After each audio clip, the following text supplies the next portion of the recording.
5 বছর পর ঘরে ফিরলেন পিংলার পশ্চিম চকের ঘরছাড়া বিজেপি কর্মীরা। গ্রামে উৎসবের মেজাজ।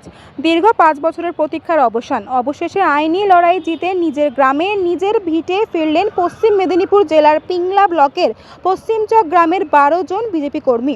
2021 সালের বিধানসভা নির্বাচনের পর থেকে চলা দীর্ঘ টানাপোড়েন কাটিয়ে ঘরে ফেরা এই কর্মীদের বরণ করে নিতে আজ গ্রাম জুড়ে ছিল অকাল উৎসবের মেজাজ। বিজেপির অভিযোগ, 2021 সালের বিধানসভা নির্বাচনের ফল ঘোষণার দিন রাজনৈতিক হিংসার বলি হন এক ব্যক্তি। সেই মৃত্যুকে কেন্দ্র করে তৃণমূল কংগ্রেস রাজনীতি শুরু করে। একের পর এক বিজেপি কর্মীর নামে মিথ্যা মামলা দায়ের করা হয়। পুলিশ অনেকে গ্রেপ্তারও করে। ঘর ছাড়ার তালিকাও ছিলেন অনেকেই। দীর্ঘ আইনি লড়াই এবং জেল হেফাজত কাটিয়ে অবশেষে জামিন পান 12 জন বিজেপি কর্মী।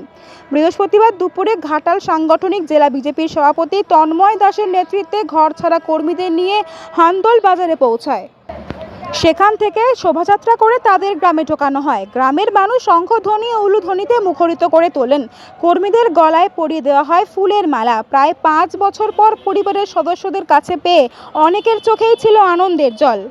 বিজেপির জেলা সভাপতি তন্ময় দাস বলেন, তৃণমূল এই পশ্চিমকে অনেক অত্যাচার করেছে। মিথ্যা কেস দিয়ে আমাদের কর্মীদের জেলে আটকে রাখতে চেয়েছিল, কিন্তু আমরা আইনের প্রতি শ্রদ্ধাশীল ছিলাম। আইনি লড়াইয়ের মাধ্যমেই আজ তাদের সসম্মানে ঘরে ফেরানো হলো। জেলা সভাপতি তন্ময় দাস এদিন প্রতিটি কর্মীর বাড়ি গিয়ে তাদের পরিবারের সদস্যদের সঙ্গে কথা বলেন এবং পাশে থাকার আশ্বাস দেন।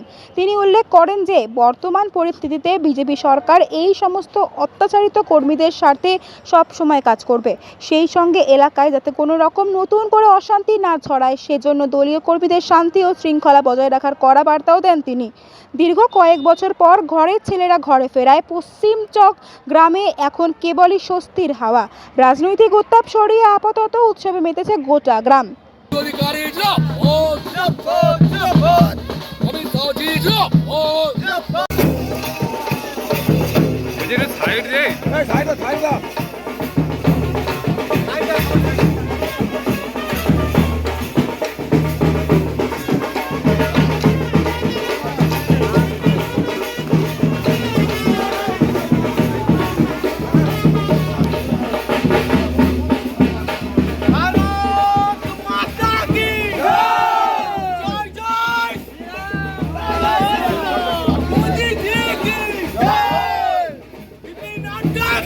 Jai!